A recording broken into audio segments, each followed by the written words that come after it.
Welcome to Pete and Hannah's Watch List. I'm your host, Pete Mitchell. I'm here with my great co-host, Hannah. Hello, people. Hannah, we are here today for the AFI Top 100, and it's movie number 97. We are going through this so quickly, we'll be at number 1 before you know it. And movie number 97, Hannah, is the 1982 sci-fi classic Blade Runner. Wow, sci-fi movie. Sci-fi movie, yeah. Released on June 25th, 1982, and it goes for 113 minutes. Huh. And it currently is streaming in Australia on Foxtel and Stan. Now, you can get other cuts as well. We'll Yes. go into that today, but we're talking about the original cut because that was the AFI Top 100. Yeah, the one that they put on the list. Have you seen this film before? I've seen the most recent director's Final cut. Yeah, Yep. the final cut of it, and I have known. I think it's one of those movies you know about before you've watched it. Yeah, because for sure. It's infected the lore It's culture. of sci-fi and Yeah. pop culture. We happened to watch this recently for the Ridley Scott draft, and if you Yes. haven't caught up with that, we are going to do a great draft later this week. So if you like drafts and all things Ridley Scott, catch up with that one on our socials and on YouTube. The elevator pitch. Replicants are human cyborgs that are now illegal, and they are hunted down by a special police unit, and they call themselves Blade Runner. The maker studio was Warner Brothers, so it's back-to-back Warner Brothers. Yeah, they get a lot of love. They were on a good run at this stage because they had Mad Max 2 in 1982, Oh yeah, okay. and they also had Chariots of Fire. Oh wow! So So they were pumping up these really big, Yeah, like, masterpieces. they were going hard. Okay, so let's talk about the story behind Blade Runner. It Yeah. was based on a book. Yes, it's the unicorn. No, What's it called? It is based on the 1968 novel "Do Androids Dream You of of the electric sheep. That's Yes. it. That's it. It's a Philip K. Dick novel. He also wrote A Man in High Castle, which has been created into a TV show recently. Oh, can I just say, what a great name! If that was the name of the movie, I would see that movie. Yeah, for That's sure. such a strange name. Yeah. I have to see that. He distrusted Hollywood. He knocked back to a few different 100%. scripts. Yeah. But he was happy with the rewrites. He saw 20 minutes of test footage, which he was pleasantly surprised. He thought Harrison Ford was Decker. And the whole that's scene. nice. But he died before the movie was released. The budget was $30 million. Yes. There's 7 different versions of this film. 7. 7. We're going to talk about 3 main ones. The original cut was 1982. It was 113 minutes. The second cut was 1992, and it was called the director's cut, but it actually wasn't the director's cut. It wasn't approved by Ridley Scott. It was a studio cut. Okay. Someone found the 70 millimeter film when they were looking for another film. Oh wow, I love that. And the guy goes, "Oh, this should be seen by the public." They showed it in a cinema, and then it fast became a cult classic, and they were selling out cinemas. And then Warner Brothers goes, "We can make money off this, and we're going to release it on video, VHS." And Ridley Scott said, "You can't call it a director's cut," but they released it anyway. Yeah, He wanted to change some stuff in it. The 2007 edition, which became a DVD, which is the final cut, and this is Ridley Scott's full version. He had full creative control over this, and he changed everything that he wanted, and he thinks this is his best film. Oh, really? Yeah. Sequel was released in 2017, and it was called Blade Runner 2049. Now, they wanted Ridley Scott to do it, but he was too busy with the Alien franchise that he also began in creating. Prometheus and it was directed by Denis Villeneuve, who is the director of Dune. Oh, Dune. Dune is going to become... Dune Part 1, Part 2. It all comes back around when we talk about Ridley Scott later, about Dune. Yeah. the first guy that really wanted to look into the adapting the book was Martin Scorsese. Oh, interesting. Okay. Ridley Scott came on board after his eldest brother's death, and he had a slow production schedule of what movie do you think was a slow production schedule of? What? Dune. Oh. He was going to direct Dune. Oh, interesting. And he wanted to direct a movie really quickly to get his mind off his brother's death. Yes. Which later the film, Dune was done by David Lynch, and we are getting a part 2 version from Denis Villeneuve next year. Yeah. And that is also released by Warner Brothers Studios. So it all comes back full circle. Both Ridley Scott and the producer were sacked from the film. Wow. Production was tough, with Ridley fighting with the US crew. They actually had a shirt war. So the crew would wear shirts saying Gov, as in poking fun at Ridley Scott. Okay. And Ridley Scott would fight back with a shirt, poking fun at the US crew. So it was called the T-shirt war of Blade Runner. Let's make the movie about the behind the scenes. Yeah. Originally, the Decca category was penned for Robert Mitchum. Okay. But then the one who came really close to becoming Decca was Dustin Hoffman. That is such a weird, interesting choice. He was far down there, and then he got into fights with Ridley and the production team, of course. Classic Hoffman. So Harrison Ford was suggested from his starring roles in Star Wars and Indiana Jones. Harrison Ford actually cut his hair so he was not forced to wear a hat. And Ridley Scott was stuck with that hair. So that hair that is in this movie. I don't mind the hair. It's bad, but it's like some. Yeah. I've seen absolute atrocious hair. Deborah Harry turned down a role as well. The lead singer of Blondie. Interesting. Yeah. So Ridley Scott, for the production design, used the Edwards Hopper Nighthawks painting as inspiration for set design. Now that painting is the one with the diner. I know the exact one you're talking about. So if you have it's been used so much in pop culture. On our YouTube show, I'll pop a photo of the Nighthawks diner just to show what it actually looks like. Is it the same one I'm thinking of? The one in The Simpsons when McBain finds out about Mendoza? Yeah, it's also the one with Rex Banner as well. The Rex Banner one, yeah. Get Mendoza. Sorry, audio listeners. Sorry, audience. Those listening on Spotify and Apple. Sorry for your eardrums. Metropolis, that famous book, was definitely used as a base for the set design. The special effects were groundbreaking at the time. Yeah. Unbelievable. The same shots that were used in the end of this film were actually used in The Shining by Stanley Kubrick. Wow. So, Stanley comes back in. Yes. So Ridley Scott's idol. Yeah, idol was the Kubrick. Famous brands that were used in this film, right? So Pan Am was used. Atari. Yes. All those films failed. It's so funny. Yeah, a lot of them don't last the test of time. So marketers actually called this phenomenon the Blade Runner curse. Oh. Yeah.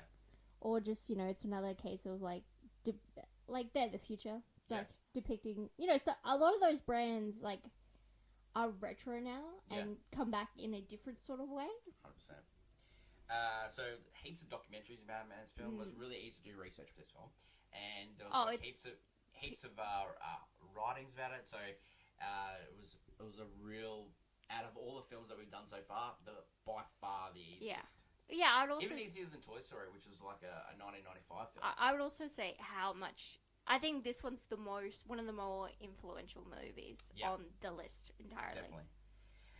The original date of where the film was set was 1992, but as later has been changed in Ridley Scott's mind, and that's all we care about. It's later moved to 2021. Oh yeah, that would make sense. Yeah. So the building at the end of this movie, the Bradbury Building, is a famous building. In LA. It was used for many films, so I'm going to highlight two. One is Chinatown, which is going to be on later Yes. on the list Okay. of the Yeah. AFI Top 100, and the other is Lethal Weapon 4. Is it really? Yes. That's great. That's amazing. Oh, that's good stuff. Okay, so let's go into production team and cast. So the director, so it's Ridley Scott. We're a big fan. It's big fan. Ridley Scott, director of Gladiator, director of Alien, Director of House of Gucci. Thank you. He was big in the art world as like an arts major, then went into commercials, and then this is started directing one of his earlier third films. movie. Yeah, I mean, he knocks it out of the park with like Yeah, two of the he biggest goes- sci-fi movies of all goes time. Duelist into Alien into Blade Runner. Yeah. I would even put this. as Alien his- was very successful, but Blade Runner wasn't. Yeah, but I would honestly put his final cut into one of my top 3. Ridley I don't Scott think movies. it's his final cut. I'm going to You explain why mean? right now. Oh, So Ridley please. Scott never read the book. Yes, that sounds about right. Yeah, never read the book. And his original cut of this movie was 4 hours long. Of course it was. So I reckon he's got Of a sneaky cut out there. Of course it is. You know who? So I'll watch it. so recently he directed Napoleon, and There is there's a huge rumored cut. 4-hour cut. Oh my god, what's with directors making 4-hour movies? And they're like, yeah, of course everyone wants to watch 4 hours of this. Many directors love this movie. Yes. Nolan and big fan of Del Nolan's. Toro consider it one of their favorite films. Yeah. And you can definitely see that Nolan has used this the scape, Yeah. the setting. This movie is like stunning. Even though yes, it's a movie of you kind of they're working with what they can at the time. Yep. It is actually quite beautiful to look at, like that kind of. 100%. It's timeless, even though it's a futuristic movie. It has a timeless quality to it with the neon. It's a great set design. Yeah. So production company was the Ladd Company, which Alan Ladd Jr. He was the producer of Star Wars and Alien, so he was on a real heater. He was on a heater. Michael Dealey was the main producer of this film. Yeah. I'm going to give you 2 of his best work. Yeah. All right. Italian Job. I told you. not to blow the. I told you not to blow the bloody doors off. I told you to don't blow the bloody door off. And he also produced Deer Hunter. And that is going to be later on our list as well. Yeah. And then Blade Runner. Yeah. Actors. Okay, so we have Harrison Ford. He hated working with Ridley Scott. I've heard these tales. He despised the narration. You can tell because he phoned it in. They now both agree that they're both pains in the bottom. Yeah. And they're better off being friends. Yeah. Let's not work together. Yeah, Harrison Ford, iconic, Star Wars, Indiana Jones. Yeah, he The plays. Future. Yeah. The future name is Dr. Richard Kimball. It was on me. It was the one-armed man. Rutger Hauer, The Hitcher, Sin City, Batman Begins. Oh. He ad-libbed a lot of this, and he rewrote a lot of the script. And he was a bit of a prankster because Ridley Scott hadn't met him before he cast him. And so he turned up to casting, right, with a weird haircut, hot pink shirt, fluoro pants, and Ridley Scott goes, "What if I got myself in trouble?" And then Rutger Hauer goes, "Mate, I'm only just joking," So I got this. like the bleach blonde hair, the accent in this, the skin tight short shorts, mate, Rutger Hauer. I mean, wow. you've got to really make a statement, and God, he does. Oh, he does. Sean Young is in this as one of her first movies. She was in Ace Ventura, Pet Detective. She was a baddie. Spoiler alert. She was in she was in June as well, so it comes back down to June. Oh, yes. And she was in a great thriller trash, and it's 100% we have to watch this movie. It's called No Way Out. It's got Kevin Costner in it and Gene Hackman. Oh, wow. Brilliant. Edward J. Olmos. Now, you might remember him from a little show called Stand and Deliver, but also he was in The West Wing. Okay, yeah, yes. Roberto Mendoza. Mendoza! It goes Wow, always it really comes background. back. Yeah, it really comes back. And also Daryl Hannah's in this movie. Oh, And okay. so she was in Kill Bill, but she Yeah. famously in Splash, and she was Yeah. also Charlie Sheen's girlfriend in the movie Wall Street. Yeah. A pretty good cast. It's solid. It's solid, it works. I think this movie is very much more dependent. It's one of those movies that's more dependent on the story and the feel of this movie I think than the characters are, next than thing the I'm acting. The next thing I'm going to talk about is the big thing of this movie, the score. Vangelis, Oh, amazing. man. So for those who like listening to movie scores and stuff like that, Yeah. they're actually going to do a live show of this movie score set to the movie February 10th. Now, we are already taking that weekend because we're going To see the greatest performer of our generation. Yeah, but if you're in Brisbane, I think it's touring actually all around Australia. Vangelis score set to this Amazing. movie, recreated. Like, it's one of those film scores. You put your headphones in and you start walking. You are the main character of your story. Do you know what the score before this movie they did? What? Chariots of Fire. Oh, okay. So they were just making amazing scores.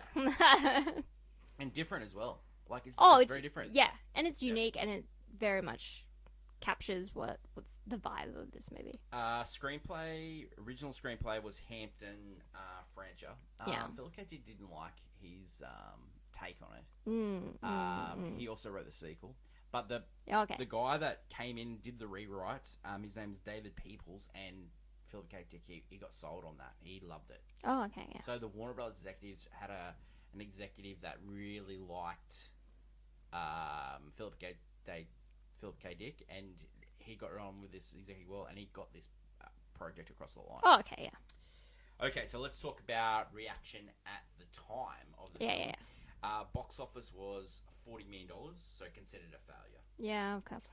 It was released too close to a Star Trek sequel, The Wrath of Khan. Oh, Khan!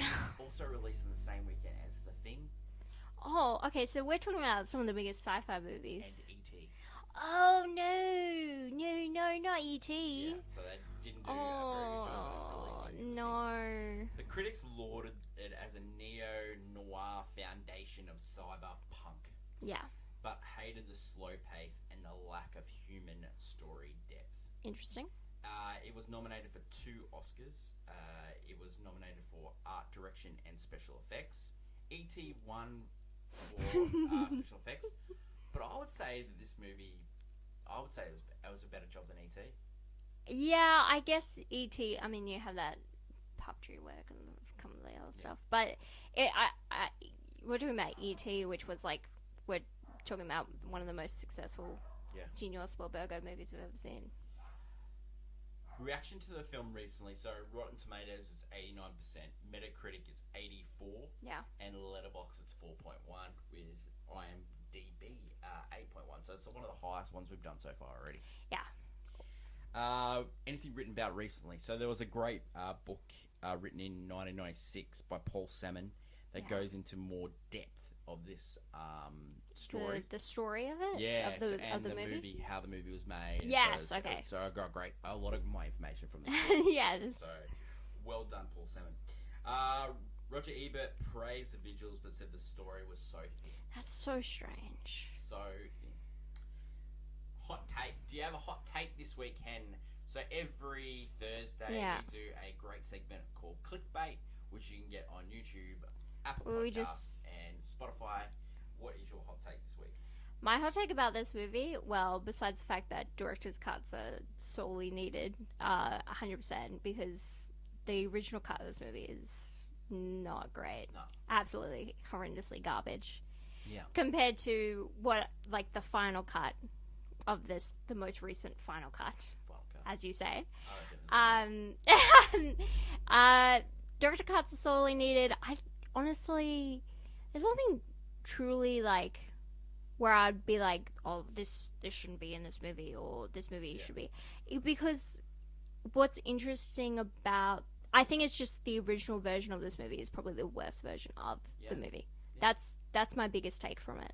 my hot take this week is without video and DVDs, this movie wouldn't be on the list.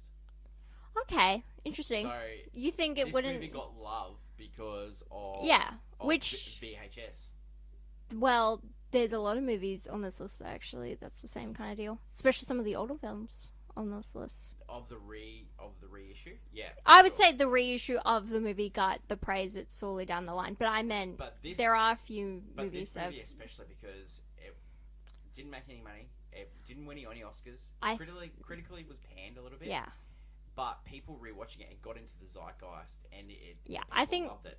Getting it when it got that next cut version of it. So that's I think 1992, yeah. So getting that director's cut. And that really took off. I think that would take off also because director's cuts of films weren't... Like, nowadays, you'll hear almost every director has a director's cut. Yeah.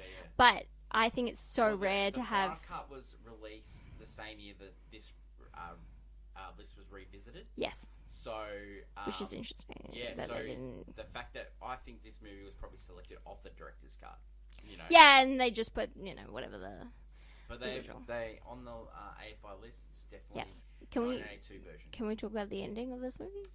Well, let's go into the review. Yeah. Okay. So, well, we can a few other things, but yeah. Okay, so Reasons 2. Can we go Reasons not 2? Because Reasons 2 is just it's visually stunning. It's got a great score. If you've ever watched any sci-fi cyberpunky type of thing, and you're like, oh. What's this from? It's like literally will be this movie. Yeah. Almost. I think a lot of movies have to. I really think that Batman 1989 looks very similar to Darkness. Anything Blade that's Runner. using So personally, my experience with I hadn't watched Blade Runner until recently. Yeah. And so my most experience was with Cyberpunk 2077, the video game, which is based off Mike Pondsmith, who made a tabletop game about this other book. Yeah. And then the video game, though, the creators really took influence for different sci-fi. Yeah. But Blade Runner was a huge influence. 100%. Especially into how that world looks. It has those graphics all over the buildings and everything, and you can find Easter eggs pigeons and birds and rain and everything, and you can find different. It always comes back to pigeons with you. I love them. And so it's just so stunning to see all these different. Everyone always harkens back to Blade Runner, no matter what. 100%. Doesn't matter. The reasons not to see this movie, the voiceover is grating. It's absolutely. It doesn't fit in at all. It's phoned in by Harrison. And it turns a movie that's stylized into what basically is still a trash at that point. The Ford and Sean Young scenes are so hard to watch. It's just absolutely really tough. I just didn't believe them as a couple. And it was like the way he was. I know, it was a 1982, but the way he was attacking. I will say, it was gross. The relationship formed in this movie is startling. But then when you look at the whole idea of cyberpunk is more so less than utopia, is more dystopian in its own right, where everything's not all peachy keen. Okay, so let's talk about the ending. Okay, so the original ending, and then we're going to talk about the final cut ending. Yeah. So the original ending is Decker coming home after Rutger Hauer. Yeah, the fight and stuff. Is finished. He goes home. He hopes to see Rachel. Rachel's there. They decide to leave, and then he sees this little alfoil unicorn, and then he remembers what Edward A. Olmos says to him. Hope she's gonna survive, and then Decker's voiceover saying that saying that he knows Rachel's special. She's got more than 4 years left, and they don't know how long it'll last. Oh my and god! They're flying in a car. Oh, and, optimism. And then they're overlooking. This is the Stanley Kubrick view of the thing, and that's how the movie ends. Yeah. And then you get the Vangelis score come back in. Yeah. That is absolute trash. It is the Grease style ending of movies. It's 100% Grease style. You know, Grease, at the end of the movie, for no apparent reason, Sandy and Danny just get in the car and fly. And any movie that does that is seriously... How do you land the plane? So the final cut is no voiceover. He sees the alfoil unicorn, and then that's the end. Yeah, it's kind of... And that's the thing, it should be, like, open-ending. Because you don't know if that guy's around the corner to shoot Rachel. You don't know. You don't know. You don't know if he believes that they could have time together. Yeah. You don't know if some other things, like who or what. So the underlying thing in this movie, and it's addressed in the sequel, is that the Blade Runner, Decker, is a cyborg as well. Yeah. Oh, that's what happens in the sequel? Yeah, well, it's sort of intimated that he is, you know. Yeah. Okay, that's cool. It's cool in the sense they wanted to go that path. Well, it's probably perfect because Harrison Ford is robotic in his performance of this said character. I love more of an open ending, especially with any sort of cyberpunk fiction. It's better having a. I don't need to be spoon fed. Optimism should not be a thing. Hope is gone. I really don't need to be spoon fed. Like, it's fine. Once consumerism took over, it's gone. Yeah. Yeah, well, we know because Atari and Pan Am don't exist. Hen, does this movie deserve to be on the list? Not the version put on the list. I think it is. I don't think it does. I think it does. I don't think it doesn't. I don't think it does. I don't think it deserves to be on the list. You say why you don't believe it should be on the list. I just think it's just formulaic. It's just a chase movie. Yeah. Yeah, it's just a chase movie. It's just a guy chasing down some criminals. Yeah, it's not the worst chase movie I've seen. No, it's not the worst, but it's not the best either. Do you know what I'd put as the worst chase movie I've ever seen? Okay, what's this? The Last Jedi. Oh. That is the absolute worst chase movie I've ever seen in my entire life. Yep. I'll never watch that movie again. Anyway, but... Does it deserve to be high on the list? It wasn't on the original. You want to hear why I would put it on this? Okay, so does it deserve to be higher? I would... if we're putting the final cut of this movie, 1,000%, I'm putting it up higher. Yeah. I'm putting it up higher as well. Well, because sci-fi is the weirdest genre to get right. Like, no, like, do you think this gets right? I think Aliens is probably a better movie. I think Aliens intense. Yeah. And the thing is, it's a great sci-fi but / horror because there's not that many great horror movies that could make a list, right? That's true. Because horror really falls down into slasher and Harrison Ford's narration is horrific. In this, but I'm talking about it. If I was picking the final cut, I'd put it on the list, put it up higher, because it's up there with movies like Interstellar, which I know you don't personally like, that's true. But it's movies like how they really changed, I guess, put a human story, changed the landscape of sci-fi. Like if you were just selecting this on visually. It's a visual masterpiece. But when you're putting that final cut where you don't know exactly what's going on, where it is by the numbers, a guy chasing down, hunting down killers, the classic. But when you put in the idea of, these androids basically wanting to live, wanting to be more humans. Yeah, when they're trying to be more than what they are, it has these questions about society. Should they live? I mean, if they do, they only got four years left. Yeah, in it's them. a question about slavery as well. And, and then you're questioning why are they hunting down anyway? Because if they do become and there are ones that became psychos, but all these questions, all these lingering. It's sci-fi at its finest, I think. It's so being higher on this. What number? What number are you thinking? I don't know. It depends. It will depend on as the list goes on, but I would put it safely in the top 50 at least. Oh wow! Yeah, I just think we've definitely zagged this week. Yeah, you are very much on. No, goodbye. No. And I'm not a huge sci-fi lover, but I love movies that make me question. The next couple of movies I'm really high on, and I was high on the movie last week as well. Oh yeah, where I'm just not high on this movie at all. Like I like sci-fi movies normally, and I just didn't like it. Yeah. Oh, I think we love opposite sci-fi movies because the ones you don't like, I like. I just don't like. I just didn't like this Ridley Scott movie. I Give me someone to watch over me. Give me Thelma and Louise. Give me White Squall. Give me G.I. Jane. Give me G.I. Jane. Give me House of Gucci. Hey. House Give of Gucci. me Last Duel. House of Gucci, number 1, baby. Would you buy it on physical media? 100%. We're talking about... Only Final Cut. Yes. Yeah. I'll take all of them, though. Would you watch this again? Not the original. No. No. Not the original. Next weekend. Oh, when is next week? We are doing Do the Right Thing. Such a great Christmas movie. Do the Right Thing? Yeah, by Spike Lee. So, okay. This is interesting. Yeah, so it's a great Christmas movie.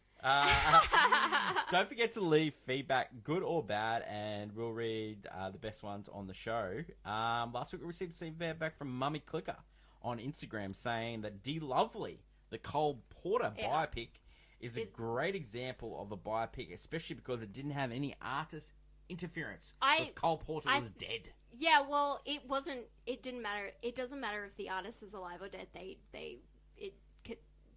Hollywood's been doing them for years. Yeah. And screwing them up. But I would say I also thought about it. There was technically, because I didn't consider it a biopic because it's based off the Broadway version of it. But Funny Girl is technically also a biopic, even though it's very, very loosely based off the story of Fanny Bryce. And I love that movie. It's one of my favorite movies of all time. But it's still, I think that one's probably the best musical biopic of an artist, even though it's probably very loosely taken. And Dear Lovely, I don't know. I haven't seen the movie personally. Yeah, I've seen it. It's good. It's Kevin good, Kline, isn't it? Ashley Judd. Would you be like, that's better than Yuki? No, I like Yankee Doodle Danny. I liked it last week. I liked it. Okay, so that's it for today's show. So we've got a great week here on Peter and Hannah's watch list. We have got What's Next. We're reviewing Wonka and Maestro. Then we have a preview of the Boxing Day movies. It's a huge week in Australian cinema where all the releases come out at once. Yeah. And then on a special edition, so we'll drop 2 parts of What's Next movie news this week. We'll do the usual movie news with Hannah, and then we'll do our special Christmas draft, and we'll be taking on Danny again, and it's our revenge. We're coming for him. And we've got the usual stuff as well of the Blockbuster game and our championship belt holder this week, special edition Christmas movies. So we will be naming our championship belt Christmas movie. Hannah, thank you for your attendance on today's show. Really do appreciate it. Anything else to say to the viewers and to the listeners? Mendoza! If you know, you know. Yeah, you know. You know. Don't wreck my Jubilee, Josh. Oh, great time. Celestial navigation. Oh, it's going. Oh, we're so close, Hen. We're so close. Thanks, everyone, for listening. Until next week when we catch up for Do the Right Thing. Yes. You can watch that right now on Apple TV. And thanks for everyone for listening to the Blade Runner episode. You can catch up on all our stuff on YouTube, Apple Podcasts, Spotify, and give our like and follow to all our channels. Until next week, we'll be talking after Christmas. Merry Christmas, everyone, and happy holidays from Peter and Hannah. That is the Watchlist AFI Top 100 podcast.